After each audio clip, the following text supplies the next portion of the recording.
All right, we are up and running, my friend. I feel good about it, Tom. We got a new name today. Sorry, say that again. I had you. I said I feel good today. We have a new name.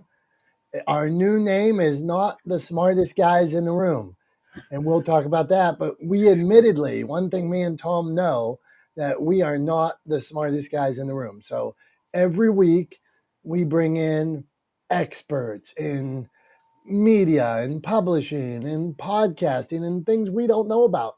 Well, Tom might know about making great videos or the work he did on MTV, and I could tell you about publishing algorithms. We need you guys to contribute because there's things we don't know, like Google Analytics or hashtag algorithms, like we had someone like Heather was talking about last week, or things Dr. Tachi talks about. So we will dig into those, Tom. Good morning, and good morning, everybody who is here right now. Good morning, Dom. Yeah, I 100% agree. Like, I think that's the not only is it true that we're not the smartest guys in the room, but I also look at that as sort of a goal, right? Like, I don't want to be the smartest guy in the room. I want to surround myself with people smarter than me so that I can continue always to learn and grow and improve, right? Because if I am placing myself in spaces where I can't learn from people because I'm the sort of leading expert in the space that I'm in, or I don't have the opportunity to learn from people because I'm not putting myself in the same spaces as people who have expertise outside of my own, then I'm kind of failing, right? So I see this as not just a commentary on the fact that at least I'll speak for myself personally, that I can be a dum-dum from time to time. The fact that I want to be surrounded by people that are smarter than me so that I can learn, so that I can improve, so that I can grow as a person, both in my own personal life, but professionally as well. Right. Because the two are very much intertwined. So that's how I see it. I think the title is both an obvious statement of fact, but also kind of a call to action. Right. What do you think about that? Does it count? Is it a call to action? I think it is a good call to action. We need some experts.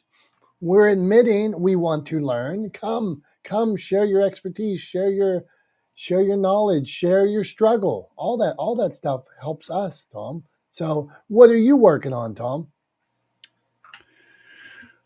Oh, I got a bunch of things. I've always got like a bunch of irons in the fire, right? Because that's the way I am. I'm Becky sometimes. I don't know. I would say affectionately and also somewhat derisively refers to me as like Mr. Project, because I have a bad habit of like starting 18 projects at once, and then often by virtue of doing that, like I have a hard time seeing them all through to completion. So all that to say, I always have about 17 things going on. But what I'm most excited about right now are a couple of things that are all sort of like intertwined, right? So I've talked about it before. Obviously I have a book that I'm working on. I have the first draft of the manuscript is done. We're now working on editing that. I'm actually reaching out to some folks and setting up some interviews with some experts in different fields to kind of help bolster out the sort of 5 directives of legendeering as we've laid them out in the book. So super excited about that. We were actually just emailing back and forth with the publisher on cover art yesterday. So that's super exciting. It's like starting to really feel real, which is super cool. And then the other thing that I'm doing in conjunction with that is obviously talking to a bunch of folks about potential clients about legendeering, about working together to create some legendeer content for their brands to help build community around their brands. And then in conjunction with all of that, I started a new vlog. A lot of folks who've listened to us before, who've been in this space with us before, have been in the room on Clubhouse or watched any of the live streams, know that I'm currently training for a marathon after training for an Ironman earlier this year. So I do a daily vlog of that training. And then I decided, you know what? That's worked so well in creating accountability for myself and sharing my journey with my community. I decided to start doing a vlog on my sort of overarching mission to humanize the world of business through better communication. So I started a vlog that I'm simply calling Changing the World. And today is going to be day 5 of the vlog. I'm not going to be able to do it every day 100%. I kind of acknowledged that in the first iteration, but I'm going to do my best to show up every day as close as possible to every day as I can, and to keep moving forward and taking concrete steps towards changing the world and making the world of business a better place to be, because at the end of the day, we all have to interact with businesses. We have to, right? There is no avoiding that. There is no escaping that. And so if we make the world of business and the way businesses interact with their communities better, then we make the world better by extension. And so that's what I'm working on. Just little things. A little bit there, huh? Just going to change the world, and honorable goal. And why not, man? It just takes one person to create those ripples of change. So why not you? I had a Just buddy. takes one person to kick over the first domino, but then I need like that. And that's part of the reason why I'm talking about it while I'm doing the vlog. That's the other side, besides creating accountability for myself to make sure that I'm taking those concrete steps every day. It's also because I need help. Right? I am never going to be successful in changing the world as one person standing alone. I need help. I need a community. I need support. I need other people to further that mission along with me, who also believe that we can have better relationships with the companies that we interact with on a daily basis. So that's part of it too, is it's about creating accountability for myself, but it's also a call to action and about building community to sort of help make this change possible. Because look, I'm just a knucklehead from New York. There's no way I'm going to change the world by myself. Ain't going to happen. I need help. Yeah, man. I'm always I always think of this line that it is alone we can do so little, together we can do so much. And think about like Tom getting other people involved in the mission. Well, I want business to be something that's not dirty, that's kind, where people help each other, where we lift all boats. I mean, I get it. So Tom, we changed the name. Julie, you were part of this. David, everybody in here, Richard, Holly, we changed the name. We started a podcast too. So we stream this. Now we're going to podcast this as well. That was Tom's idea. It is not the smartest guys in the room. And still, we're talking podcast and we're talking Clubhouse, we're talking social media. But since you see me and Tom here every week and we run through and meet new people and stuff, we want you to know that we do not think we know it all. We welcome other opinions. We welcome conversation. We welcome discussion. And it is an open discussion. Just because there is no right, there is no wrong, there is no greater than, there is no less than. What we don't do is just attack other people. Hey, you got an idea? Here's what we say. Okay, good. Let's hear it. Okay, Cynthia, what are you doing? Let's talk about what you're doing to move the ball forward with whatever you're working on. What's a little thing you're doing to move that ball forward? We talk about consistency a lot, or maybe even something that you're struggling with, and we'll open that subject up. So hello, Cynthia, Julie, thanks for jumping up. Anybody else who wants to come up, go ahead. Cynthia, what's happening today? Moving my world forward, I'm trying to help people change their mindset through hypnosis, changing the subconscious or the unconscious, who really is like a 5-year-old going, oh, you want this? Okay, you want it, so I'm not going to give it to you because you want it. And when you constantly degrade yourself, then that 5-year-old in the control tower of the subconscious says, oh, you want to be worthless, you want to be okay, we will have people treat you that way. Well, when you're ready to flip that, I want to have on my YouTube channel different hypnosis sessions, because usually the first couple of times you listen to hypnosis, you don't know the person, so you're not going to be engaged and actually follow the words. You're going to listen to what they have to say to make sure that you're in agreement. So those are going to be short ones, and they'll be on confidence, self-image, so that it'll be easier for you to go to the next level when you really become committed to it. And I'm stepping off my soapbox now. Hey, Thanks. Cynthia, have you started the YouTube channel? I did, and then I had some health issues, and so it went dormant because I was doing a one woman show. I didn't have anyone help me be able to, continue on. Now that I found Clubhouse, I have set other things in place to help me in case something that would happen like that again. I lost a year and a half. This was my own stupidity. I lost a year and a half of podcast because I didn't realize places like Libsyn and Anchor FM were a thing. So I had them on my website that took a hard crash and couldn't be recovered. Yikes. Okay, Cynthia, we're gonna talk about that. How do you get more YouTube content out? That we don't make that mistake with our video, with our content, storing it somewhere where it's. I always tell people in the publishing world with their books and stuff, like somebody will be like, I have 5 notebooks, I have 12 notebooks of my book. And I as a publisher, I panic when I hear that. I'm like, oh man. Well, your next goal today is store that thing as many different places as you can, rather than that notebook that I've seen get wet in people's car, get lost. Even fires take those notebooks away. Same with computers, they crash. Make sure you're saving it on flash drives. Make sure you're saving it in your hard drive. Make sure you're emailing your story to your friends periodically.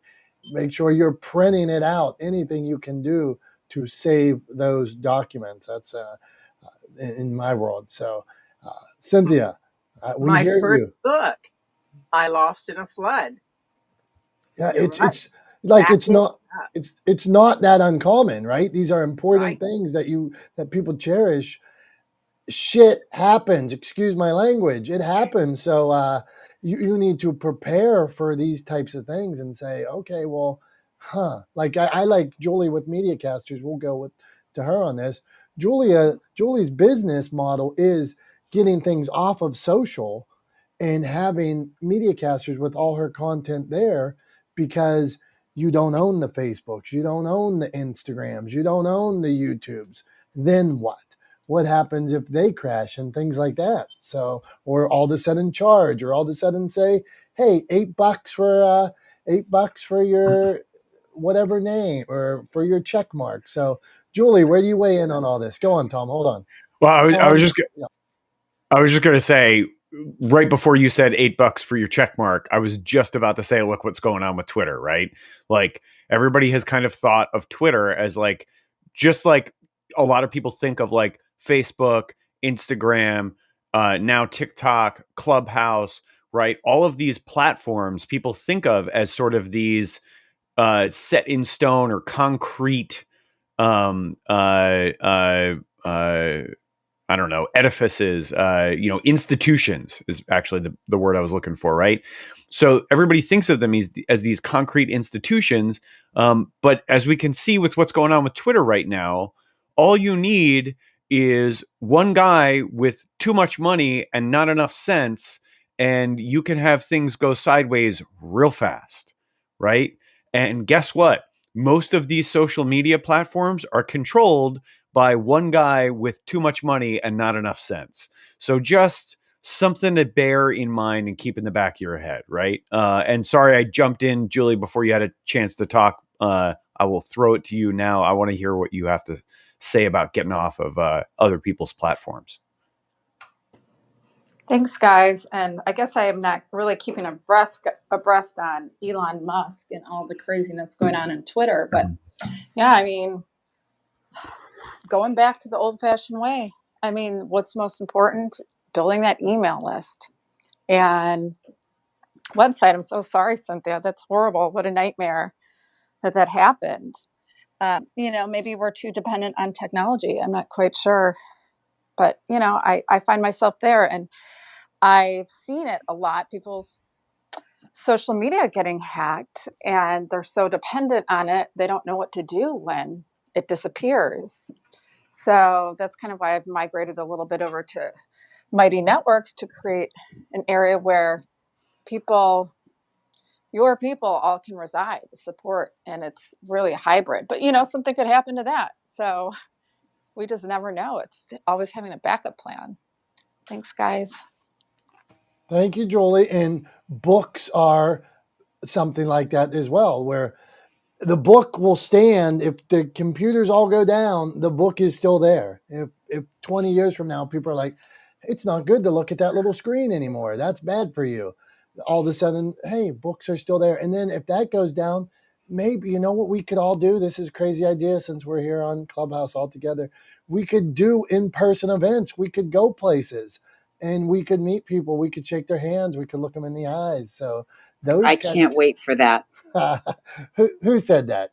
Lois. Lois. Okay. Well, I mean, why can't we have events? Why can't we go out and do things like that, network in different places? So, yeah. Oh, we definitely can. We definitely can. We got to start building that. That was the most amazing thing when I got to meet my people from Ever Mindful, or even in Clubhouse in general.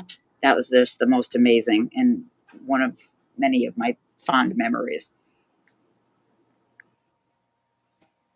excellent. Okay, let's continue this subject. Okay, Heather, weigh in, ask a question, drop a tip, wherever you want to go with this. Go on, Heather, our master of hashtags.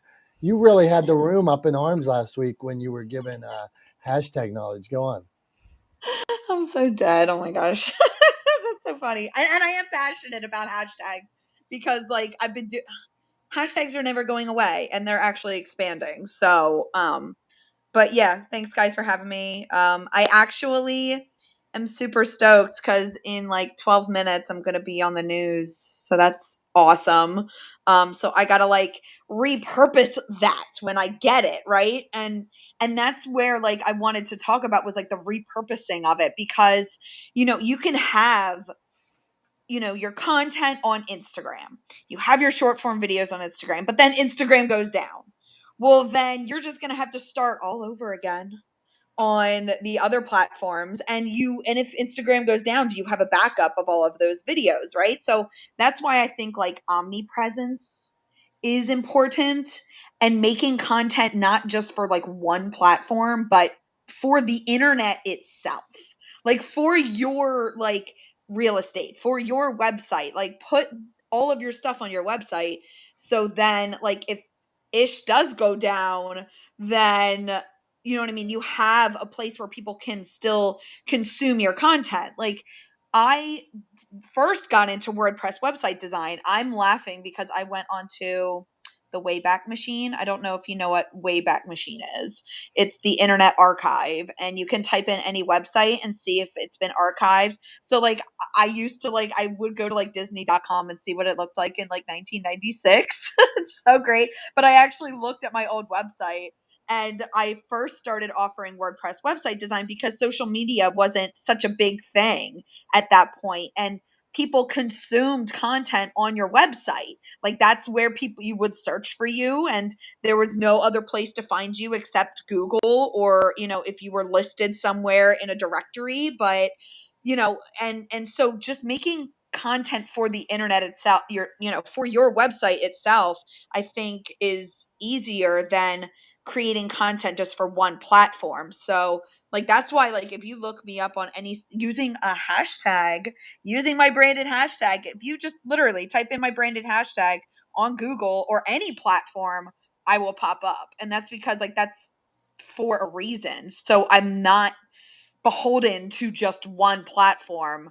because if I was just beholden to Twitter, like I would be losing my brain right now over what is happening with Elon Musk. So yeah, thanks for having me. This is a great conversation.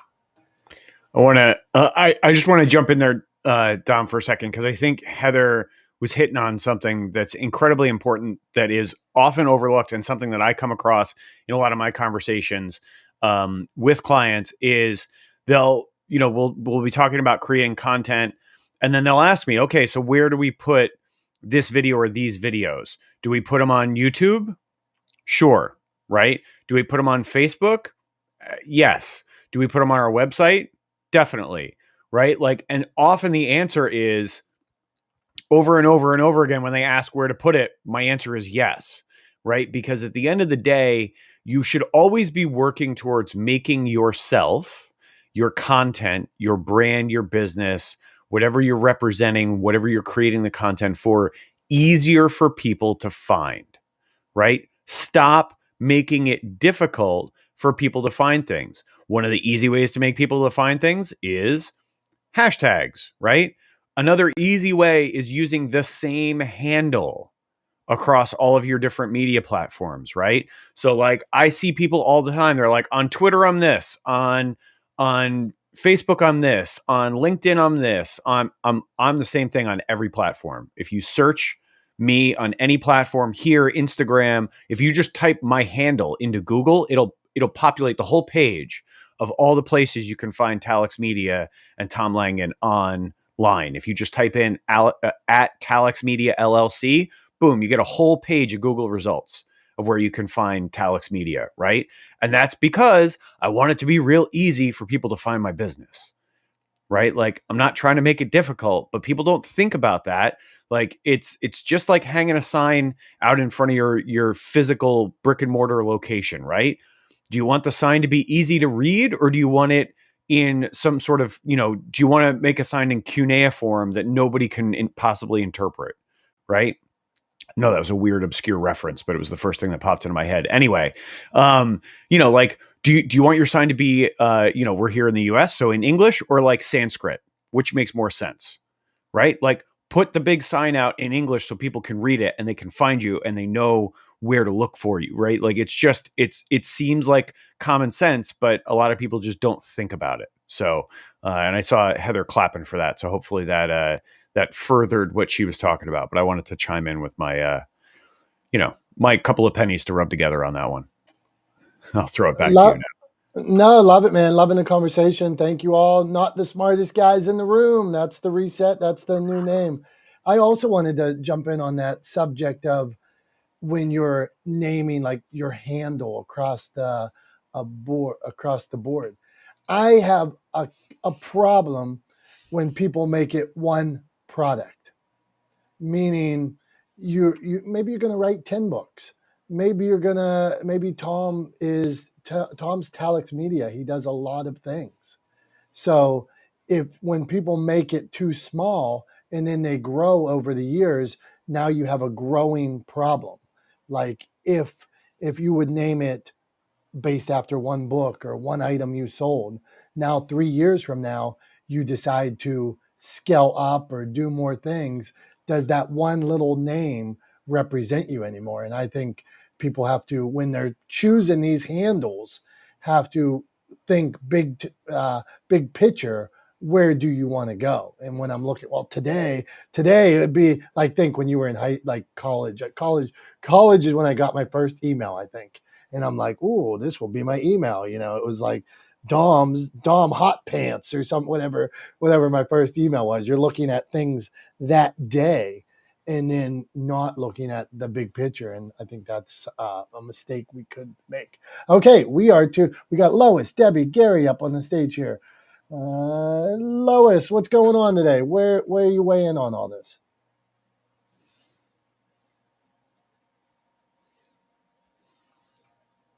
That means my transition was bad, Tom. That's good. Well, I don't think it was that. She said in the chat that she's listening from work, so she might be okay. Occupied.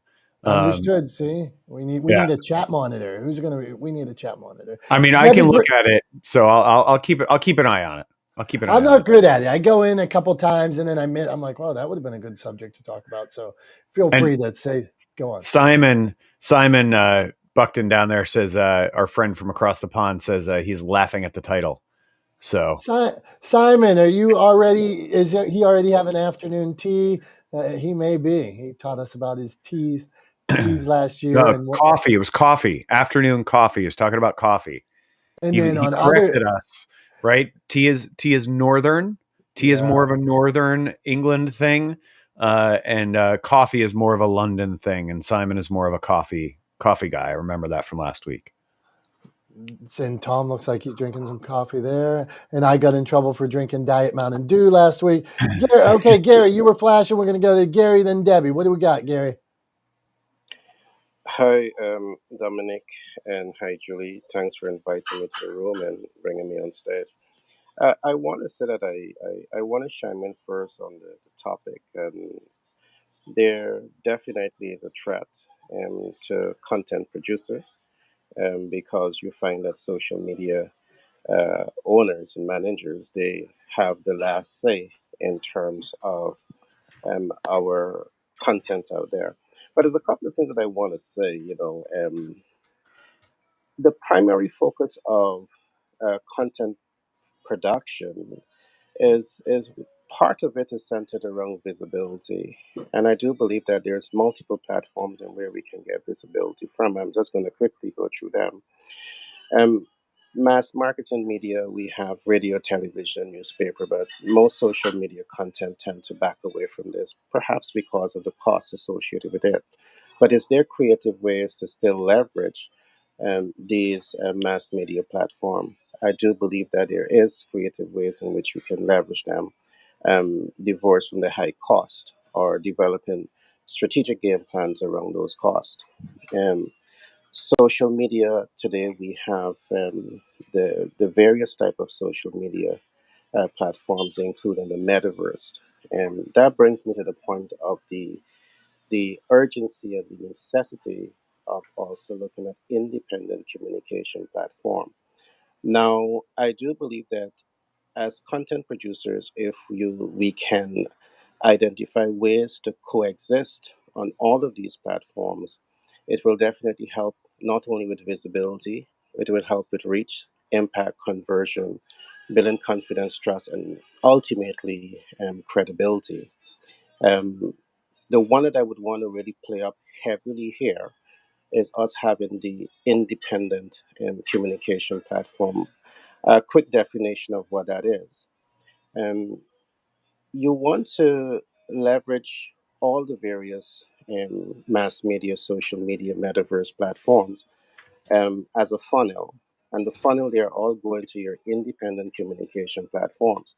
So if an independent social media manager decide to flip the switch on you, you already have your funnel, you already have your independence um, platform set up.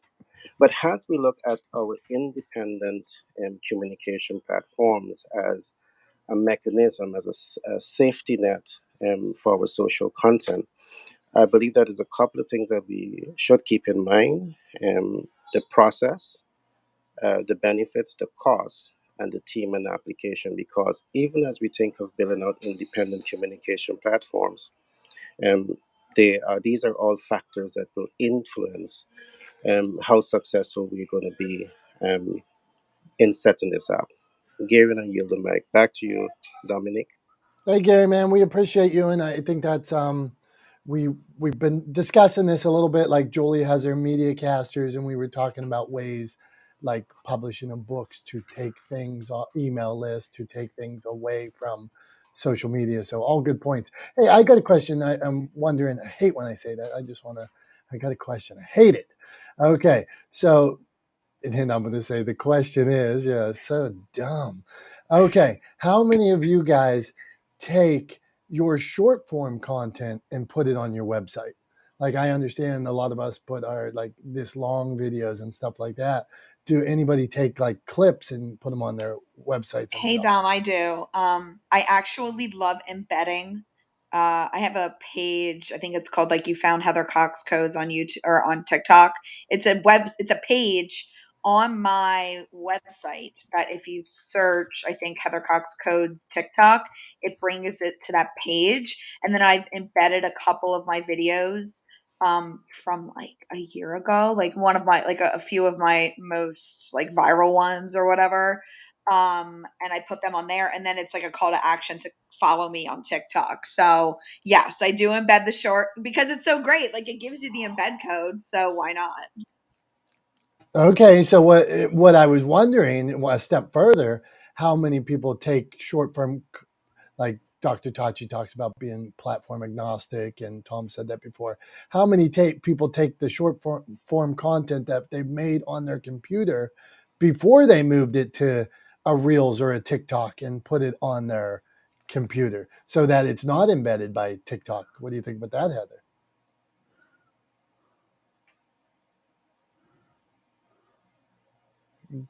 Crickets. I get crickets on that. I'm sorry. I'm sorry. My husband was talking to me right when you were talking to me. We both work from home, so I'm sorry.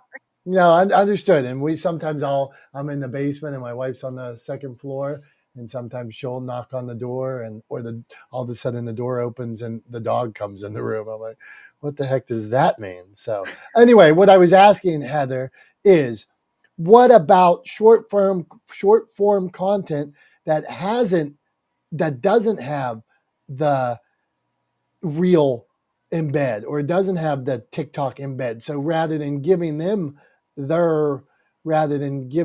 those apps that could die that are on your site, it could go the way of the vine. Just putting Yeah, no, I mean, if you have the original, then totally upload it to whatever website you have and embed it with like a short code or whatever HTML coding you want to use for that video or whatever video player you have for your website. Totally. I mean, why not? Because if you have that video and things go down, why not? It's kind of like an archive of all your stuff. So, but that's a lot of work. Yeah, I mean, I would probably hire somebody to do that for me. I agree. And that's why, like, sometimes in these rooms, people will be like, well, like, let's say platform agnostic. Love it. Get it. Understand it.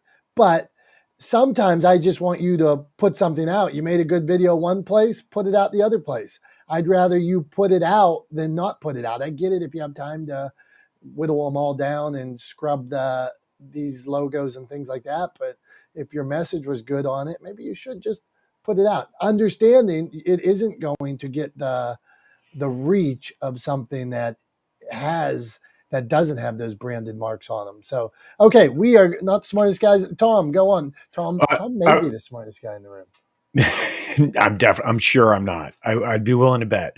I think the thing, the other option here too for people is you can use a platform, so you don't have to like individually upload each video to your website, and because some website hosting platforms don't do well with like natively hosting video. They actually prefer to have embedded content, and so a way around that is to use a service like Vimeo, where you pay a couple of bucks a month, but they are basically it's sort of a platform that you're paying for ownership in, right? So it's not it's a very different situation to like trying to host your videos on a social media platform where you're the commodity, right? Where your time and attention is the commodity. On a platform like Vimeo, it's a video hosting platform.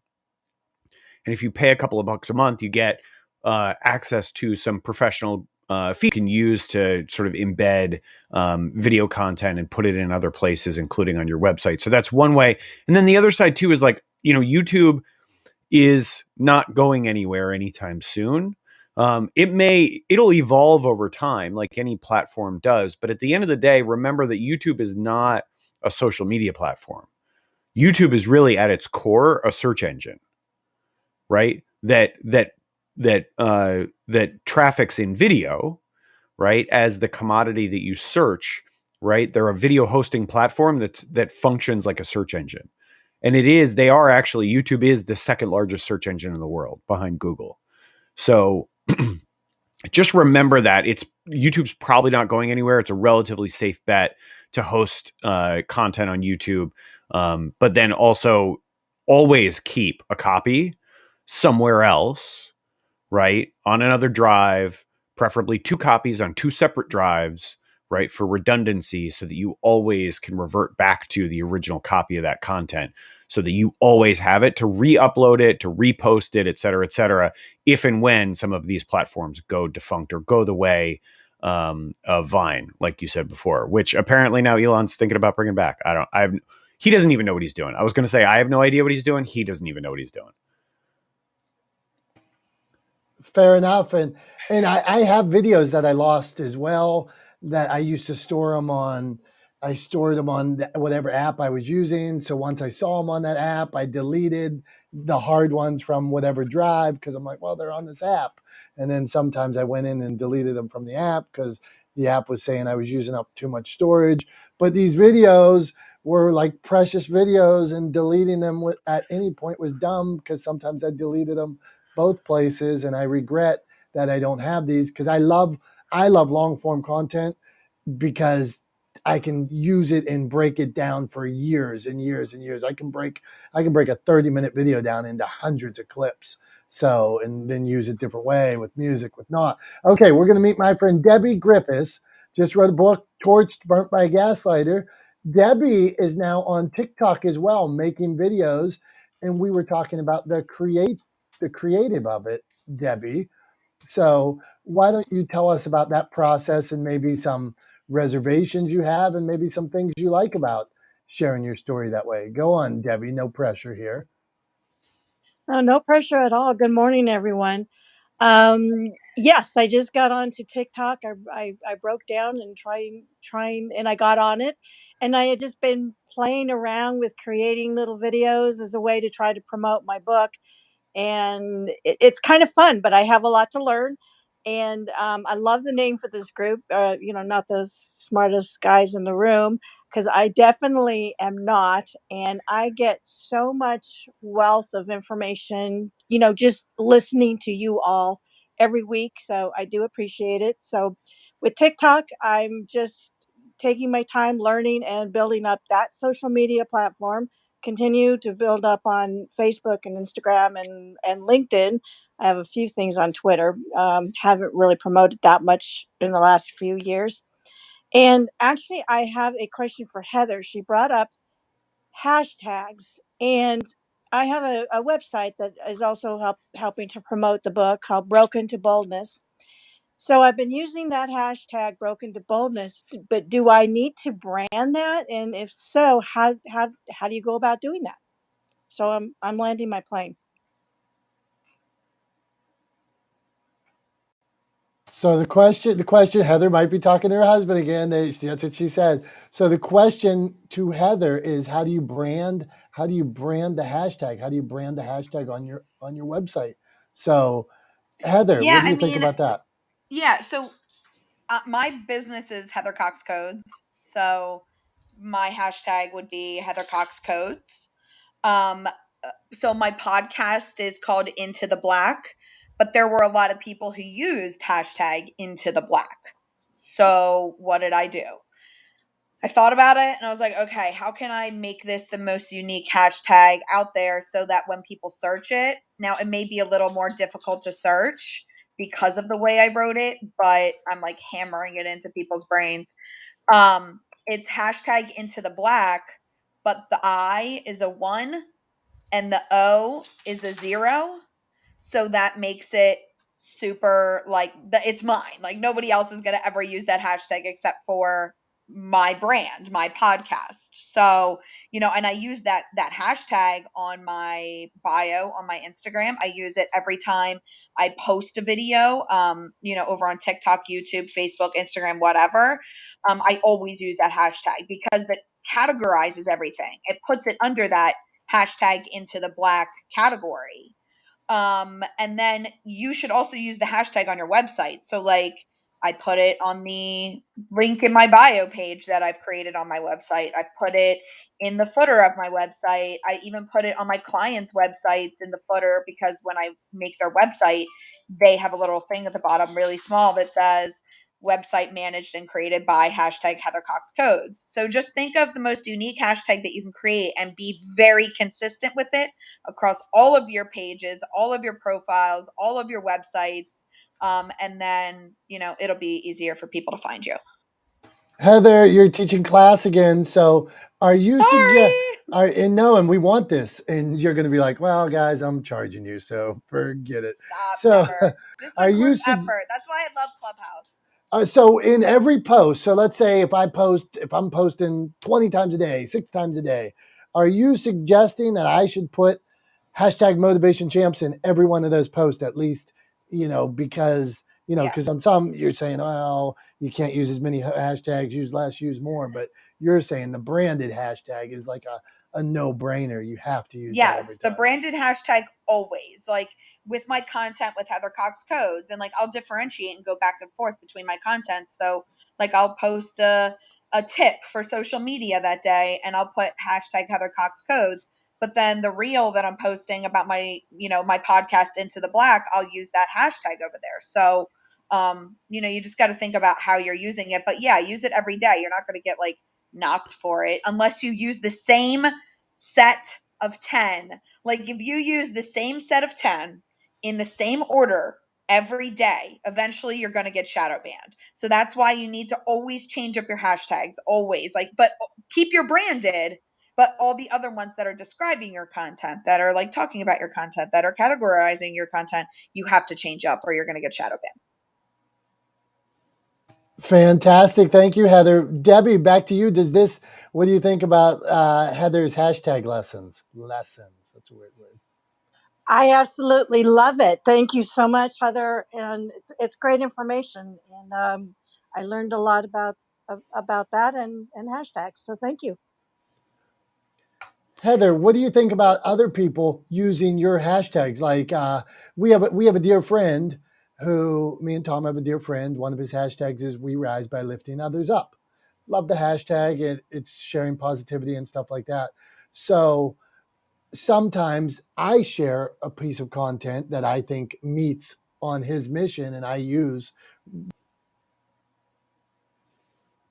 a hashtag to also get other people to use that hashtag. I mean, if there's like if there's a popular hashtag, like, okay, let's say during the World Series, a lot of people in the tri-state area, Philadelphia, Delaware County, that's where I live. I live like in the tri-state area. They were using hashtag grease the poles because people were greasing the poles in the city of Philly because people were going to climb the poles. So we actually use, like, in some of our social media campaigns for a restaurant that is in the tri-state area, we used hashtag grease the poles because a lot of people were searching that hashtag, and why not get a restaurant a little bit more visibility when people are searching that hashtag during the World Series, right? So there's a lot of ways in which you can use a hashtag that can help elevate, but at the same time, you don't want to like snipe somebody else's hashtag if it's been used a lot. I've seen that happen. And then there's like two brands dueling for a single branded hashtag, which is kind of silly. So just make sure it's super unique when you start. Interesting. And this, like, I did a video with a local place about a year ago, and they did Christmas lights. They have like this big Christmas light show at their house. And so, like, I would hashtag everywhere I could, hashtag Christmas lights, hashtag holiday lights, like that, like that.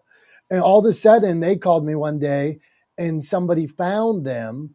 They're going to be on like Christmas lights battles this year on NBC or something like that.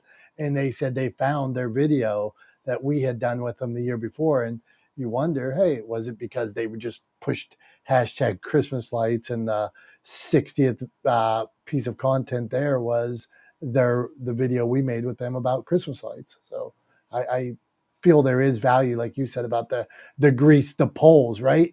If you can figure out how you apply to that hashtag at all without stretching, so you're not just put in like teenage girl makeup. You know what I mean? That's probably not the hashtag that I should be using, but if when I'm doing a video about Christmas lights, probably a fair thing to do. Okay, let's go back to this TikTok. Go on, Tom. What do you want to add? Dom, I just want to. I wanted to see if I could ask a question as your fellow, not the smartest guy. I have a question too around this topic. So I hear this term shadow ban getting thrown around all the time, right? I know it was something that like Neil used to be very concerned about. For those of you listening, Neil and Dom initially started this room that I then became a part of with both of them. Then Neil went on to do other things, and Dom and I took it over, and now we've sort of recast it in our own image as not the smartest guys in the room. But so here's my question: is like, what do you mean when you say shadow banned? And this is sort of specifically targeted at Heather, but Dom, you can obviously chime in too, because I've heard you use this term a lot. What specifically do you mean when you say shadow banned? And Heather, how would you recommend switching up hashtags if you do it? Like, for example, I do a daily vlog, and like maybe I'm an idiot for doing this, but I've been using the same hashtags for that daily training vlog for like months, right? So like, how would you recommend I swap up those hashtags when those videos are sort of, they are in some ways repetitious. Each one is unique, but they're kind of covering a similar topic every time. So like, how would you recommend changing those up? And what do you mean by shadow banning more specifically? Yeah, so in regards to like the shadow banning, hold on, I'm the thing that I'm on TV is live, so like I'm recording it on my phone, so I got to walk to the other room. So if you lose me, I apologize. But in regards to the hashtags and using them every time, if you've been using them for months, I would change them up immediately. And you can use for Instagram, right? Let's say you can use up to 30. Well, you can use all 30 and you can describe the content in different ways. So, case in point, hashtag burgers on Instagram is a flagged hashtag. Burgers, like you're not. And also Valentine's Day, hashtag Valentine's Day is a shadow banned hashtag. Don't use it because you're going to get flagged because it's a banned hashtag. Instagram does not want you using it because people overuse it in like nefarious ways. And there's a whole list out there of banned hashtags. So if you look up banned hashtags 2023, I would assume, since we're at the end of the year, definitely look that up. But I work with a lot of restaurants and I can't use hashtag burgers. So what would I use instead? Hashtag burger lover. Hashtag burgersgram, because it's like Instagram, like burgergram. Hashtag burgers of Instagram. Hashtag double patty burger. Hashtag cheeseburger. Hashtag bacon cheeseburger. Like there's play word association with yourself with these hashtags. So how niche down can you get? You can say hashtag Christmas lights, but you can say hashtag white Christmas lights, hashtag blue Christmas lights. Like you can think about how niche down you can get. And a lot of these like bigger hashtags, like hashtag Christmas lights, there's like 1.5 million uses on it. And I bet you during the Christmas season, a lot of people are using it. So that feed gets updated faster. You want a slower moving hashtag so that like your content sticks to that hashtag feed over on Instagram longer, right? It's like a longer scroll instead of like people, like literally, if you go look for like a really popular hashtag, like if you just keep pulling down and refreshing, like new content's going to pop up faster and faster because it's such a widely used hashtag. So switch up your sets. Like I do it. So there's hashtag slayer.com. That's awesome. I know the creator of it. His name is Matt. He's pretty dope. He's also a WordPress website designer. And then there's also for display purposes.com. That's also a hashtag researcher. And then also research directly in Instagram or whatever platform you're using, like YouTube Shorts. Like yesterday I was putting hashtags in for YouTube Shorts and I put in hashtag women in business, but then I was like, oh, I could do hashtag women owned business. And that just put me in a whole new category. So think about how you could switch it up, which will switch up your hashtag sets and which will like get more eyes and eyeballs, because you don't want to be marketing to the same people, essentially the same eyeballs all the time. You want new hashtags to bring in new people and to be categorized in multiple categories. Okay, I'm done spewing my hashtags. Thanks. I appreciate it.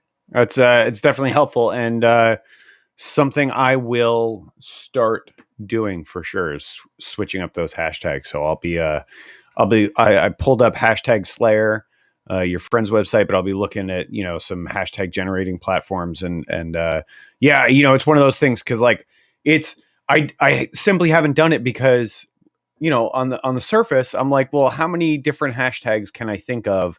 And I'm posting these videos on a daily basis. So like it becomes a real, sort of creative suck to try to come up with. No, I would say if you created a set, like this is what I do, and we do, I have 4 or 5 people helping me with my business, but if you go to Google Docs and create yourself a hashtag strategy document, and then you can just create sets of hashtags. So like I'll do a location set. So let's say if I have a restaurant in Delaware, my location sets would be hashtag Delaware, hashtag Newark, Delaware, hashtag Wilmington, Delaware, hashtag NetDE, hashtag It's Time WilmDE, hashtag Delaware Restaurants.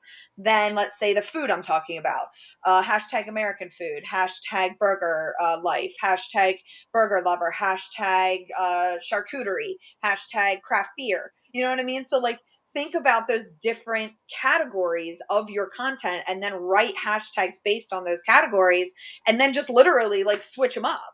You know what I mean? Keep the branded, but like switch up the hashtags that you use. You know that they're good hashtags. You can even do the research on them after you're done writing them. But having a Google Doc where you could just like copy and paste a bunch of sets is much easier than having to think of hashtags on the fly. I mean, I love thinking about hashtags on the fly. You can give me any subject and I'll sit here and I'll spew hashtags all day long. But because I've been doing it for so long, so I speak in hashtag. But, having a hashtag sets for your brand and for your business is super important, so you don't get stuck in that like copy paste of just one set. Awesome. Thank you. I love that. I love that idea. Perfect. See, this is like it's all coming true. It's coming into like coming to life, right? It's coming to fruition. Like we are not the smartest guys in the room, and now I'm getting advice about how to help my content reach a broader audience from Heather, who is obviously smarter than me, especially when it comes to hashtags. So thank you so much, Heather. Really appreciate all that advice. Thank you for letting me geek out, because I really like to geek out. Oh, we love the geek. I mean, that's what we do here. I mean, we want to dig into the details because somebody studied the details for so long. They know those things that they can just break it down. Like I'm one that I put links in post. I use links in post. I hate links in post. So when I'm talking to people, I need them to know that links will hurt your post. Facebook doesn't want you taking people off their site to YouTube. Instagram doesn't want you taking people off their site. It's basically Facebook. TikTok doesn't want you. All these people to think that you're going to take people. LinkedIn. I'm going to put a video that takes you to my YouTube. I'm going to put a video that takes you to Amazon to buy things. They don't like that. So sometimes you hurt yourself when we talk shadow ban too. You hurt yourself with future algorithm. They just add one little multiply it times one more thing at the end. And the multiplication is, this guy takes people off our site. Let's drop him down whatever number we're multiplying his views by. And that's really how the process works. So but I want you, I'd rather you share the post than not share the post. I want you to know that, well, sometimes that's I post a picture of a puppy and I got 1,000 views. And then I posted a link to my book and only got 10 views. I said this earlier and I'm not going to swear this time. Yeah, I get it. Of course, because the puppy, people liked it. They showed their friend. They looked at it again. Your book took people off the site. But those 10 views you got from the site might have also led to a sell. So I'm not saying don't do it, but you have to understand that puppy or the picture of, your legs or the picture of that hamburger that looks so good, well, it's going to get more views. That doesn't mean that your piece of content, the podcast that you did so good on that you want to share it, but understand the puppy's going to get more views. It is what it is. And don't be hurt by it. Okay, let's see. Not the smartest guys in the room. We do this every Wednesday. We have a club. Join the club. You'll get notified of the rooms when we set them up. Sometimes we do it last minute. We don't mean to do that. Sometimes I set them up a month in advance. We're going to go to Jack, see if Jack has any questions. He's Jack of all trades, a man without a vision. I'm reading his bio. A man without a vision. I'm working on my reading, on my reading out loud. So let me do this appropriately. Okay. A man without a vision is a man without a future. A man without a future will always return to his past. That's how I want to read it. Jack, what's going on, my friend? Ask a question, drop a tip, weigh in on any of these subjects. Go on.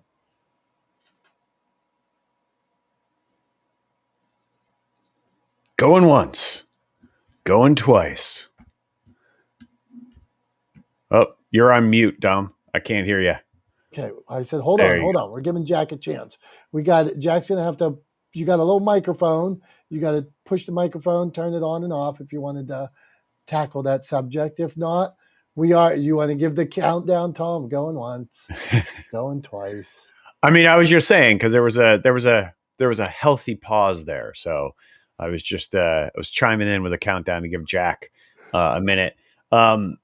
Since it doesn't seem like Jack of all trades is going to come off mute right this second, I did want to just throw in to the mix. I know Simon is most likely it's kind of mid-afternoon for Simon over in the UK, and or early evening. What is it? 6 hours? They're 6 hours ahead of us. So it's later afternoon. But anyway, he can't always hop on up on the stage with us, but he and I were going back and forth in the chat. And I just found out that Simon has run 127 marathons, which is freaking insane. That is, and this is coming from an Ironman triathlete. I think that's nuts.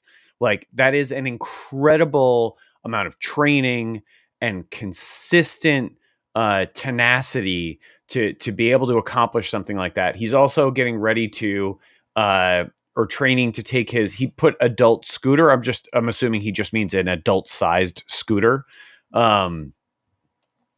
From coast to coast in England, which is about 170 miles where he's going to do it. And it's only been done once. And then he just casually dropped in, and then I'm going to return to marathons to add to the 127. And I was like, whoa, pump the brakes there, buddy. 127? Are you kidding me? Are you kidding me? I'm training right now for my first standalone marathon. And I have some pretty lofty goals around that. I'm aiming to run a sub 3:30 marathon. I should be able to, if everything goes well with the rest of my training, I stay injury free. My paces are all pretty good and sort of where they need to be to sort of make that a reality. And my sub goal. So my main goal is to run sub 3:30. My sub goal is to BQ, which any runners, any marathoners will understand means Boston qualify. So there's like two ways to get into the Boston Marathon. You can either qualify because you ran fast enough, and you ran a qualifying time, or you can get in as a fundraiser. And for like pure runners, as far as they're concerned, the only real way to get into the Boston Marathon is to qualify. And so like for me, for my age group, believe it or not, I'm 44 years old. For my age group, to qualify for the Boston Marathon, you have to run a sub 3:20, which is crazy fast. That means I would have What's that breakdown to? Yeah, give us per mile. Yeah, so it means I would have to average about 738 to 739 a mile for 26.2 miles.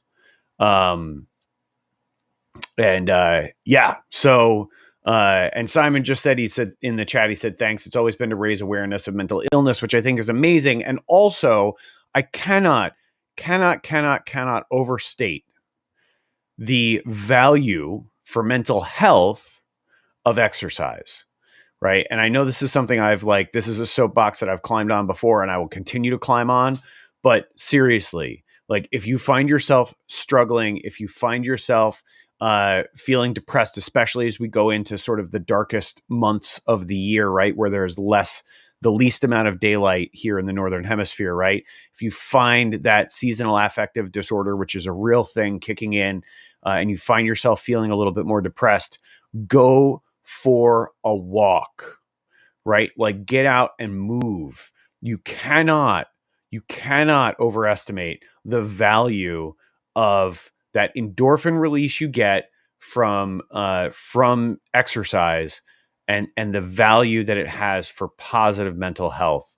I can't overstate it. I'm telling you right now that like when and now I've gone to the other direction. When I don't work out for a day, I actually like kind of feel a little bit off, right? Because I've gotten myself so hooked on the endorphin release from the exercise that I do that I actually, if I don't work out for a day, I kind of feel a little bit off. But I cannot overstate, you don't have to be a marathoner. You don't have to be an Ironman triathlete. You can literally just go out for a walk. Just go out for a walk, get your heart rate up a little bit, push yourself a little bit, get a little bit of a sweat going, under your jacket. I went out and did a run this morning. It was like 30 degrees when I went out running. So I was obviously wearing a jacket and long pants and stuff. So like, but get outside and go for a walk. And I can't overstate it enough. But yeah. And Simon says like in the chat, pure and simple, I'll read exactly what he says. It's kept me from taking my life. Right? That is how powerful exercise is, how powerful a positive impact it can have on mental health. So like I will espouse that to like my last day, get out, move, be active. It's not just good for your body and your overall general health. It is incredible. It is like rocket fuel for your mental health. So like if you feel yourself getting a little down, get outside and move. But yeah, anyway, I just wanted to highlight that because I saw that in the chat and I was like, that is such an astounding accomplishment of Simon's that I have to talk about it because it is just incredible to run 127 marathons of varying lengths. So yeah, well done, Simon. Kudos to you from an athlete, from a fellow athlete, but also for what the reason why you've done it to raise awareness about mental health. Huge kudos there too. So well done, my friend. Thanks for being here. And thanks for sharing that in the chat. Really appreciate it. Really, really appreciate it. Hey, Tom, I heard that the other day about Simon. We do a motivational room on Monday, and he mentioned that, and we were blown away. But one thing I wanted to add to every storyteller in this room, that there are so many great ways to share your story, so many powerful ways to impact other people. So Simon going out on a run to raise attention for mental health, positive mental health, to raise attention for suicide awareness. You could go on a clubhouse. You could write a book. You could do a podcast. You could go for a run and show people, look, I've done 130 of these. And now people are looking up to this guy because he's out there. He's doing it. He's a voice for good. So you said soapbox. I say stump sometimes. So I say, get out there and share your story by whatever means necessary, whether you have to run 130 races like Simon or stand on a stump or soapbox, as Tom, soapbox. Why a soapbox? I need some clarification. Where does this come from? I believe it comes from and correct me if I'm wrong here, but I believe it comes from I'm not clear on exactly what time period it's from, but it's from people sort of rallying and organizing groups in public and like where the speaker would actually stand up on a box to sort of raise them up a little bit, where they didn't have a stage, sort of impromptu gatherings. It may have been for labor strikes. I'm not 100% clear on it, but it was basically they would stand up on a box, and that box was often a soap box. It was a wooden crate that soap came in, and that's what they would. So that's where the term came from, I believe. If anybody wants to correct me, by all means, as we've mentioned, not the smartest guy in the room. So if anybody knows better, but I think that's where it came from, and I can Google it in a second. But I just want to throw to our friend Jack of all trades. Hopped into the chat and said he wanted to add something on what I was talking about with exercise and mental health, coming off the back end of Simon sharing his accomplishments and his journey through both of those things. So Jack of all trades, the floor is yours, my friend. What do you want to share? Hey, what's up, guys? Hello, Tom. Thank you for having me on this room. I was listening to what you were saying before about how exercise is really, really essential for mental health and improvement, and I couldn't agree more. I'm currently doing the challenge 75 hard. Has anyone here heard about 75 hard? The 75 hard challenge? And if so, just let me know in the chat if you've heard of it. It's a great challenge. So basically, this challenge is a mental toughness challenge, and it's helped me get in a routine. It's helped me grow, and it's made me overall happier. So basically, what this mental toughness challenge is for 75 days straight, you've got to do two 45-minute workouts a day. You've got to read 10 pages of a book a day. You've got to drink a gallon of water, and you can't have any alcohol or cheat meals. I'm telling you, the day I started this challenge, I've been more motivated than I've ever been before, because it's helped put me in a routine. And when you're in a routine, you're more productive. I've started waking up at 8 a.m. As soon as I wake up, I get my mat and I stretch, I meditate, and I do a quick workout. And because I do that in the morning, I wake up and I stretch straight away. It gets my blood flowing, and then it sets me up for the day. It makes me motivated to actually do stuff in the day. I mean, if you wake up halfway through the day and you're feeling crap and you're just like, oh, I'm just gonna stay in bed today, I'm gonna watch some YouTube, then you'll notice that pattern repeats throughout the whole day. If you wake up and you start your day unmotivated, you will be unmotivated for the rest of the day. So, if you set a routine for yourself, if you're doing the challenge like me, you wake up, you do something as soon as you wake up, whether it's meditating, whether it's stretching, or something which just gets your blood flowing. If you do that, you will be more productive and you will be happier. I have been the happiest I've ever been while doing this mental challenge. It's helping me keep fit. It's helping me learn new stuff every day by reading, and I couldn't stress how much that exercise in that challenge helps you. Exercise. It's so like if you're having a bad day, go out for a run. You'll feel better. If something's bothering you, I do a hour workout. I have a bad day, I do an hour workout. I feel better after the hour workout. And yeah, if you haven't heard of 75 Hard, then definitely look it up. There's been so many success stories from that challenge. I'm almost halfway through the challenge. I think I've actually just passed my 5th week. So I've been doing this for 5 weeks right now, straight. So as soon as I hit 75, that'll be the challenge done. But I'm not going to stop there. I'm going to go on to a different challenge after that. I'm going to go to the next level. It's all about constantly pushing yourself, constantly going for bigger and bigger goals. Because if you hit goals and then you say, oh, I've just hit this goal, then great, I've just hit it. What am I going to do now? That's not the way to go. You've got to hit goals, and then you've got to hit even bigger goals after that. And it's all about self-improvement. It's all about pushing yourself every single day. Sorry, I'm sort of going off right now, but I've got so much positivity I want to get off my chest, so I'm getting it off in this room. But also, what does substitute to pushing yourself and self-improvement is constantly stepping out of your comfort zone. So there's a comfort zone, there's a stretch zone, and there's a panic zone. So the comfort zone is what you're comfortable with doing now. The stretch zone is, I'm not quite sure of doing this. And the panic zone is, oh my God, why am I doing this? What's going to happen if I do this? And then you start panicking about it. So, what you've got to do, you've got to constantly step out of your comfort zone. If you see something, if you have an opportunity to do something which would break you out of that comfort zone, for example, yesterday I was in a room. I don't know if I think some people were in this room with me here. I'm not sure. I think Jack was in it. Jackie, yeah, she was in the room. I think. It was 10 ways to make your first million. And Grant Cardone actually came into the room with us. He was spreading some great, valuable information. And, I thought to myself, like, it's only really Eric talking to Grant here. Like, he's the only person which is talking to him.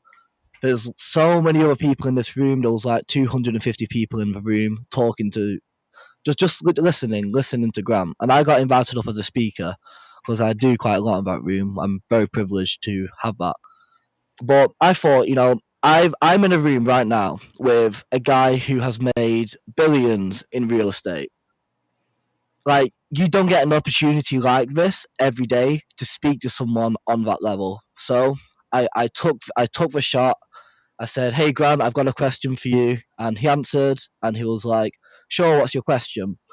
And just by doing that and stepping out of my comfort zone, I'm not scared to go into rooms now and speak to people like that, speak to really big people, because I've already done it.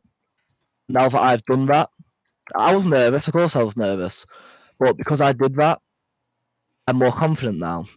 It's grown me. It's helped improve me. So I asked a question. I said to Grant Cardone, I said to him, so what is the book which influenced you the most and which you would want to share with people in this room right now? And he said, actually, I'm going to get the book up right now. I didn't catch them all, but he said the books Richest Man in Babylon and Modern Science of Mental Health. And then he said some things about Rich Dad Poor Dad too, which were very interesting. But the point is, I saw the opportunity and I took it. I didn't procrastinate. I just took it. And it's about being an action taker. Don't procrastinate. If you see an opportunity, take it. Take it straight away. Like I said before, you don't have opportunities like you do on Clubhouse anywhere else. On Clubhouse, you get opportunities to speak to people like that. So if anybody listening in on this room right now ever get the opportunity to speak to someone of that level, take it. Always take it. I've been going for a while now, so I'm gonna drop the mic. But yeah, let me know, and thanks for having me on here. Hey, Jack, man, thanks for the message, stepping out of your comfort zone, taking the chance, taking the shot. It's the Wayne Gretzky. I think he says you miss 99% of the shots you don't take. You miss 99% of the shots you don't take. So, thanks for the reminder. Isn't it 100%? Yeah, is it 100? Yeah, I guess. See, because how can you make a shot if you never take it, right? Yeah, You do can't. not even clip that. Do not clip that.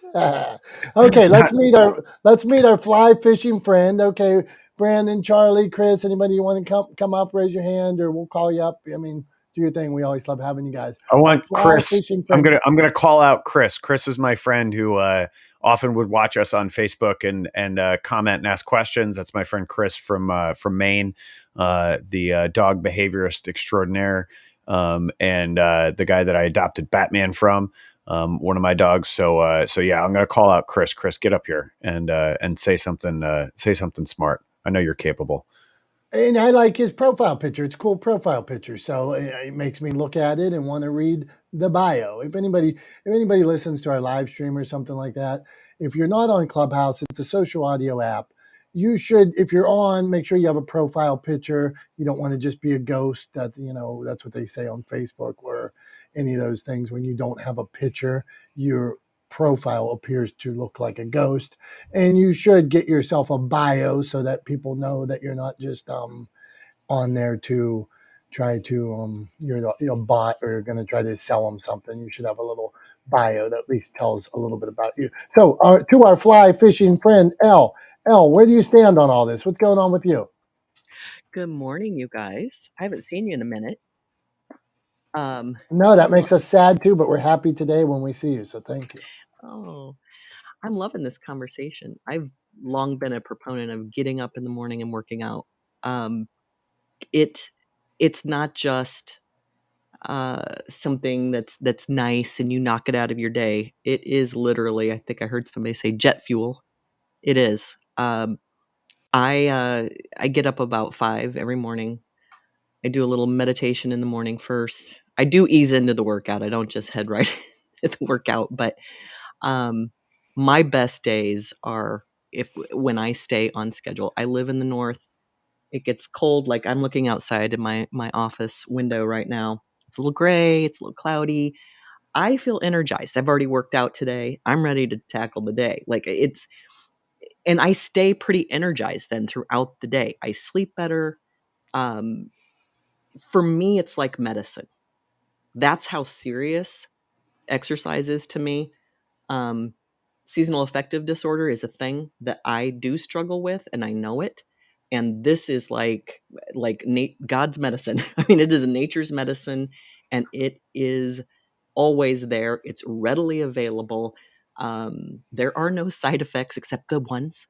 And I'm just loving the conversation. And Jack of all trades, I loved your talk about, here on Clubhouse, getting to have these conversations with all kinds of people and taking in just the rich stories and people are willing to share here too, like real struggles, what they did to overcome them. I mean, I know there are places on Clubhouse that aren't this edifying, but when you find places that are, soak that up. It's medicine to the soul. It really is. But I just want to thank you, Dom and Tom, for Dominick and Tom. I haven't been on in a while, and I'm just glad when I get to pop in here. Anyway, I hope everybody has a good day. Oh, so nice of you to say. She said she hadn't been here for a while, and then she comes and lifts all our spirits. So thank you. You said some kind words to Jack and to all of us. So we appreciate you being here. And it is a great place to connect. I've made so many, I really would consider them friends on this app, like people that, speaking of which, my friend Charlie is right in my list. And he's right above you. Me and Charlie went and had lunch one day, and then we went and walked around the campus of Penn State. We met on this app. This is like a love story. We met on this app. We talked on the phone. Then we had lunch, and then we went on a bromance date around Penn State, and we had great conversation, man. I love the guy. Now I would probably fight for the guy if somebody said something about him. So that's the truth. So thank you, Al. So we're gonna hit Joyce. Joyce had her hand raised, and we're gonna hit our friend Charlie. So Joyce, what did you want to say before? Good morning. I love the new name. I think it's great. I feel connected to it, so keep going with it. And I was just thinking about the whole pushing yourself out of your comfort zone and the exercise. And I did just do that bike trip. I did a bike trip through the mountains of Greece, which was way outside my comfort zone. I don't think I'll ever become a triathlete or, but I'm a 57-year-old woman, and I was doing this like outside work, and the whole, especially feeling connected to my spouse. This was a good one. So my kids are, we're empty nesters now, and we were training for this great vacation, and it was such a great thing for us after work every day. We had to do it. It wasn't like I could be like, I'm tired or I've had too much work. We're like every day after work we got and we did something. We walked and we rode our bikes, and it just really helped kind of ease us into like, where we are now. Now it's dark and cold here in New England, but I still play tennis and I do all that. So yeah, I just wanted to encourage that, in my cannabis stuff. So it all works together. Really what I want to talk about. Thanks. Joyce, thank you very much. We appreciate you always, and on your cannabis journey as well. We appreciate you sharing that with us on what's going on in that world. So Thank you. Keep telling your story, like we were talking about Simon before. Simon ran 130 marathons to raise awareness for what he's talking about. So get out there and share your story. Charlie, man, here's a guy sharing his story. Everybody sharing his story. People are watching. They want more Charlie, man. You need to do like maybe when you get off the air after an hour, you need to do like a 2 or a 3 hour one, since people are sticking the whole time. So what do you got going on, Charlie? Hello, everybody. Great stuff going on. I've been invited into a lot of people's living rooms to talk to their families after I wrote the book 14th and 2nd. And I want to say that the story that I have turned into a love story. And it turned into a love story from simply a rescued dog that was reported to have died. And now that dog inspired me to write a book. And now, when people say it's only a dog, well, now I'm in the living room of people's homes that are having decades old fights with children, spouses, and they've invited me in to try to mend the fences, to be a moderator, to be someone that would listen to both sides and allow family members to vent. And that was surely not happening when I was a trash provider and working on building up a bigger and bigger trash company. And just a lot of great things are happening. I mean, Lassie and Rin Tin Tin in Wikipedia, but Star, a one-eyed pit bull, made it into Wikipedia. And they may have great stories, both of those dogs, but it's 2022. And what better story than have a one-eyed pit bull that was embraced by America, that became part of the Alzheimer's walks to encourage people on a walk that there's no survivors. No one survives Alzheimer's, but our dog gave the family something to hug and something to focus on, and more dogs started coming on these walks.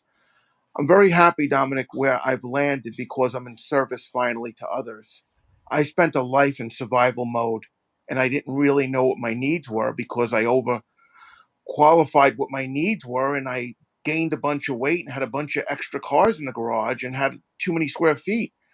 But I finally understand that for someone that has my issues, I'm a human being, not a human doing, that being in service and connecting with other human beings gives me a great night's sleep. I'm really living my best life right now. And it really happened right here on Clubhouse. I think it happened on Wednesday, and it was about 7, 8, 9 months ago. I had a manuscript I never published. I went on one podcast and then I never went on another one. I come on this group, I get inspired, and I published a book. And that one podcast that I only had 300 views on, the podcast talked about it yesterday. They did a recap of the last year. And now I've got a YouTube podcast with 5.5 million views on it. So this is what happens when you come here and you're available, and you guys all poured into me. And I was not going to be a clubhouse bandit. That's an original. I was not going to be a clubhouse bandit and take all the good golden nuggets and harbor them for myself. I went back and I'm able to help others. As you guys know, I'm big into the rescues, and I'm big into the rescues affecting humans because it's just more than a dog. I mean, I've never seen I mean, sometimes I'm going to land my plane with this. Sometimes humans get a little too crazy with the dogs or the animals. I don't, when they say, well, I don't care for humans, I only like animals. Well, I've never seen a dog pay his property taxes. We need good, healthy relationships. And I think it's Al down there or Chris. No, Chris. That is a perfect photo there. That is the truth. Because in Italy, they outlawed the pit bulls, then they outlawed the Cane Corsos, then they outlawed the Great Danes, then they finally had to get rid of the Dalmatians to realize that breedism doesn't work. Dangerous dog laws work, training, and it's usually the person with the two legs holding the leash that's the issue. And I'm going to drop my mic. Thanks, everybody. Charlie, man, welcome back, and it's nice to hear the fire in you, and I can feel that. I think we can all feel it. That service route you're taking is you, man. I can see that it's um, filling your soul. Why do you think so many people are identifying with a guy from New York City that was a trash man, that had a dog, what is it that what is it with the message? Because I see people identifying with it of all races, colors, sizes, creeds. What is it that you think made you so identifiable to everybody? Because I'm easily identifiable as an imperfect man. I spill food when I eat. I don't have a perfect hairline. I don't pronounce words all perfect. I'm a man that has struggled but improved, and I can understand human beings because, Dominic, I've worked 3 maximum security prisons, and I am against throwing the key away. Okay, I'm against the death penalty. I want prisons to own their mission statement, and I want people to heal when they go to prison.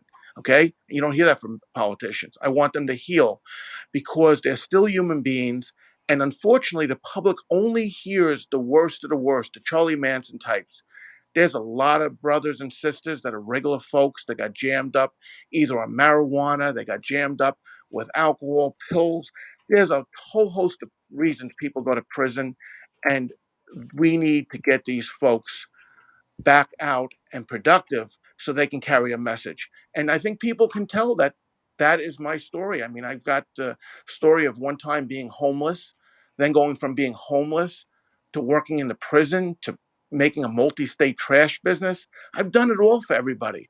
I've gone out there and tried to remedy my hurt with money. It didn't work. But now on these podcasts, I'm telling people it's a wonderful life. Happiness is under your roof. Comparison is the thief of joy. Stay off of Instagram if it makes you feel bad and start focusing on the little things that'll make you happy. Because if you're happy, you're going to put that into the stream of life for others. Thank you. Charlie, man, we're feeling it from you, brother. So keep up the good work. I'm glad to hear you. Yeah, we can almost hear your smile, I think. So yeah, keep it up, Charlie.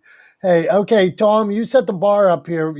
Chris, your friend Tom put a lot of pressure on you here. He said that Chris watched the live stream, and then he says you got this picture. Charlie talked about your picture. So, Tom, you want to introduce this guy and put more pressure on him? What do you got? No, I don't think we need to put more pressure on him. Just welcome to the stage, Chris, and make sure whatever you say is smart. No, you gonna unmute Chris? Yeah, unmute. That's the He's button. he's brand new to Clubhouse. Which is great. We want, like my friend June one day, he downloaded the app just so he could come on that day. And he came on and he was like, I'm not sure how to do this. And then he delivered some touching stuff about stepping out of his comfort zone and living his life. So, Chris, yeah, if you want to, Chris, you got to unmute. That's a little thing on there's a microphone on the far right and it will unmute you. Have at it, man. Give them a. So, and then if you can't figure it out right now, just in a minute flash, and we'll go on to our man Greg here. I wonder if this is Greg's picture. If it is Greg's picture, he's got a sweet handlebar mustache.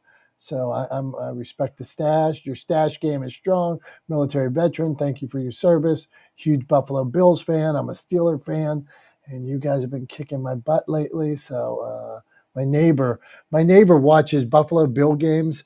He has a screen in the back of his house, and like he invites all these people over, loves the Bills, and it's this big screen. And recently they played the Steelers and they kicked our butt. And at about halftime, he invited me over to watch the game, and I responded, not a chance. Was I going over there to watch while they were celebrating? So, Greg, man, what do you got? If you have a question, drop a tip.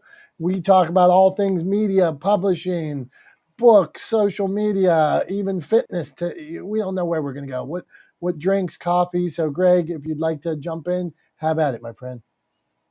Hey, thanks for inviting me on the stage. No, I'm just L's stalker is all. I just follow around everywhere. And no. Hi, Greg.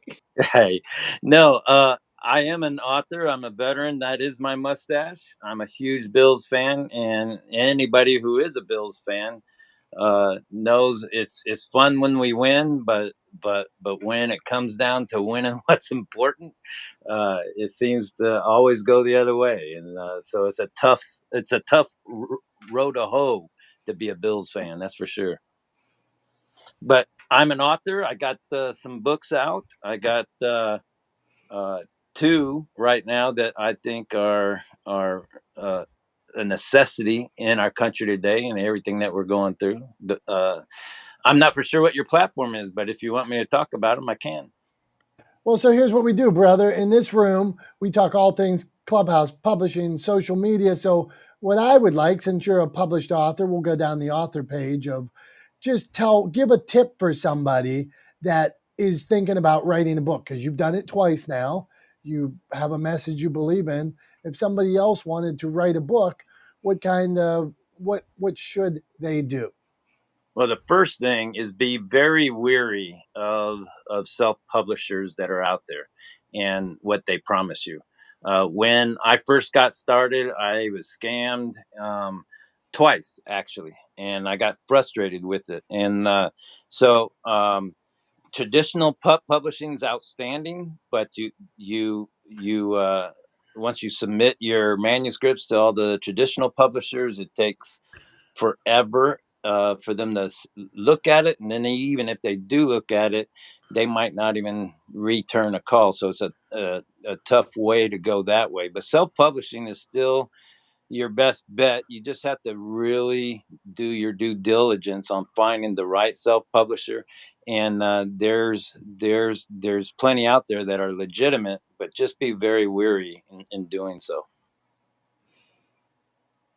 Greg, good advice, man. I'm in that space and I see every day and that's actually how I got started in this space. When I published my first book, I found the publisher and I made every mistake there was, sold my rights, made 20 cents a book, everything you could do wrong. I pretty much believed everything they said. And I thought, well, I'm not going to do business like that. So Greg's advice, if you're going to go down that path, one, if you're going to do it completely yourself, study. It could be less expensive. It could also be the most expensive thing you ever did if it's less than the quality that you wanted. But if you're going to go down that hybrid or whatever path, make sure you look at those contracts, make sure you talk to other people, make sure you've seen the work that publisher is putting out. Where are they even at? Are they in Canada? Sometimes people publish it, and if you could be in Canada, and that's great. But sometimes you publish with a publisher in a different country, and they can't even get the books to where you're at, or you have to pay these exorbitant fees to even ship them to the area you're at. So there are a lot of things. They make you buy 1,000 books. They make you buy so many of them. You don't get royalties until you sell whatever amount. You never get royalties. So Greg, man, appreciate you bringing that subject up. Now let's go back to our friend Chris. One second, Don, while we're on the subject, we'll go back to Chris in a second. He messaged me. He said he thinks he figured it out. So we're going to give him another chance in a second, but very quickly, while we're on this subject, Enrique Balcazar in the chat asked if you could recommend a good self-publisher, and if you can't, if you don't want to like single somebody out, other than obviously your own company, obviously you can feel free to tout yourself there, but as a publisher yourself, but was also looking for like what kind of terms should people be looking for when they're self-publishing or when they're publishing a book. Like what kind of things should people be wary of or just aware of when they're looking to publish, especially self-publishing or working with a small independent publisher? Okay, love this subject, and this is the world I live in all day long, every day, and I get into the weeds like our friend Heather of when she was talking hashtags. This is how I feel about these deals. There could be a deal that's right for everybody.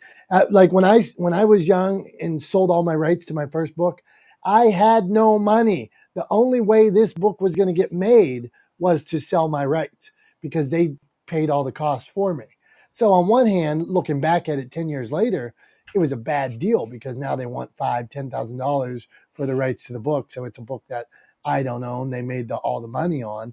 But at that point, it launched me in a way. So I think you really have to understand what contract it is you're looking for and why. So something to look at.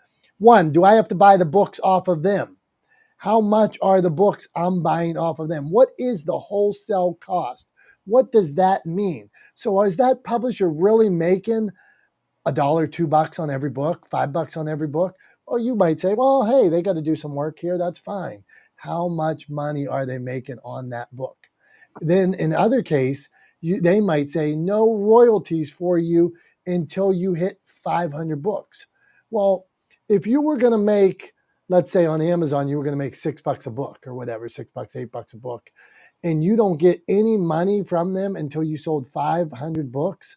So that means 600 books or $6 a book or $8 a book, 500, that's $3,000 or $4,000 that they made extra on you before you made a buck. So there's some ownership things that I really want to know. And I really want my authors to have full ownership of their books, unless somebody, like Greg said about the traditional deals. I do traditional deals. I finance stuff for people, but it's a whole different game. And then we need to figure out why would you do that? So last example I'm going to give you. Barack Obama uses Crown for his last book. Okay. So Barack Obama, whatever he paid or whatever they gave him, let's say they gave Barack Obama $10 million for your book. Hey, that's great money. They gave Barack Obama $10 million up front. Woohoo. Barack Obama could get on every show he wanted to get on. He doesn't need that publisher at all. He could have paid any independent publisher $1 million, $100,000, whatever number that he came up with. He could have gold plated his books. Instead, he uses that publisher. They give him 10 million, whatever they give him, and then they take 60%, 50% on every book. Really, if you're talking about the money play of it, it was not a smart play. Now, if you're saying in his case, well, presidents have to use this person or this person, yeah, that's all right. But when you go, like we're talking about contracts and stuff, wasn't the smart play. Hey, Greg, you were flashing. So what'd you want to add there? Yeah, and it is just adding something. So, where I was taken on my first book was I was told that I was get 70% of the royalties, right? And I'm like outstanding.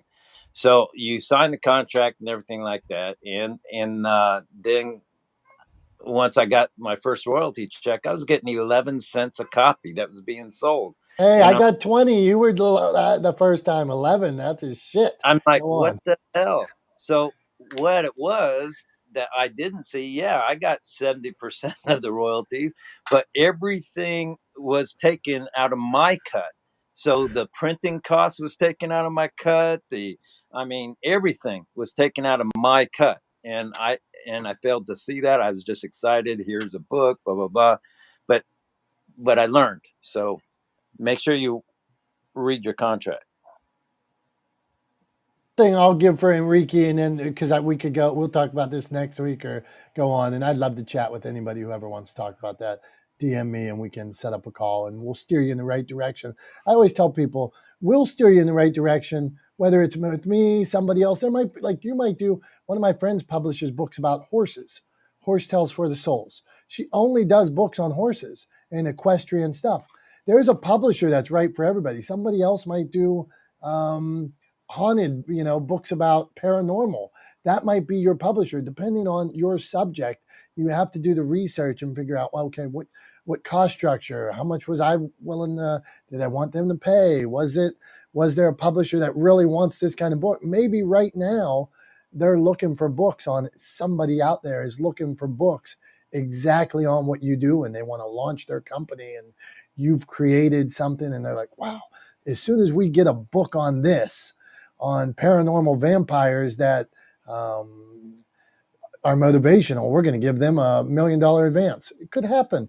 You don't know. So, sorry, I'm going off the rails here. Enrique, last thing I want to say: editing. Make sure they are giving you editors. Make sure you're paying for editors. I know this. One of the biggest players in the game has a self-publishing thing right now, and in it is clearly skipping editing. And it basically is like, we'll review your manuscript, but they miss. They aren't editing. Editing could cost thousands of dollars, and you need it. If you're going to pay money, spend your money there. Because if you, I'm a believer in consumability, and if you put out something that is not able to be consumed, you could have this great message, and nobody gets past page one. So, Tom, I'm leaving it at that. We could go on all day. I will not. So, thank you for picking up Enrique's question. And Greg, I appreciate you jumping in there. Hey, and we were going to try Chris again too. So, Tom, go.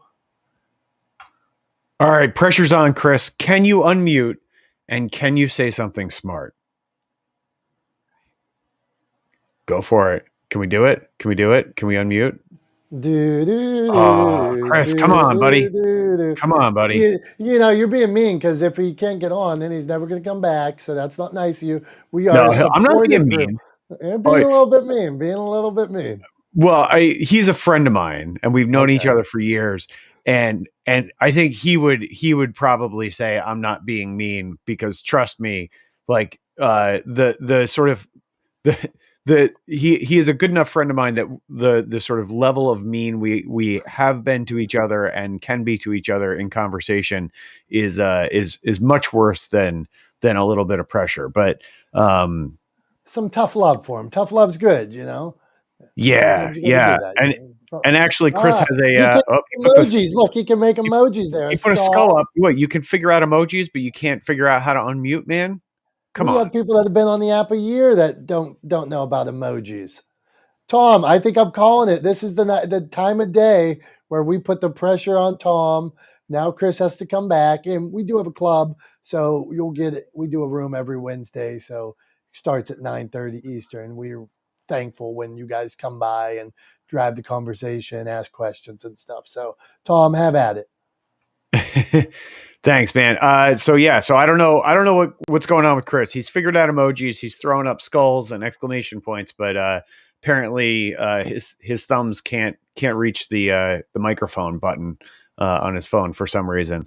But yeah, you know, this has been a fun week here for me. This Wednesday has been a fun Wednesday for a few reasons. One, obviously, we've switched things up. We've changed the name of the room, and I think the name is fitting, and I like it. And we've gotten some good feedback from folks over the course of the last hour and a half. Hour and 40 minutes, hour and 41 minutes that we've been in here. So I appreciate everybody being here as always. Dom and I, have been showing up in this space for about a year. We've been live broadcasting this around the internet for about 8 months now. And now today with this sort of particular rebranding, we are also launching a podcast out of this space. So we're gonna continue to share this room, this space, the expertise, the knowledge, the insight that all of the wonderful folks that come here and join us every week bring. And we will always continue to endeavor to remain to be not the smartest guys in the room, to surround ourselves, to fulfill the mission of that title, to not only have it be a statement of fact, but also a call to action to continue to surround ourselves with people who are smarter, people who are more experienced, and people that can help all of us grow. So thank you all for being here this week. Really appreciate it.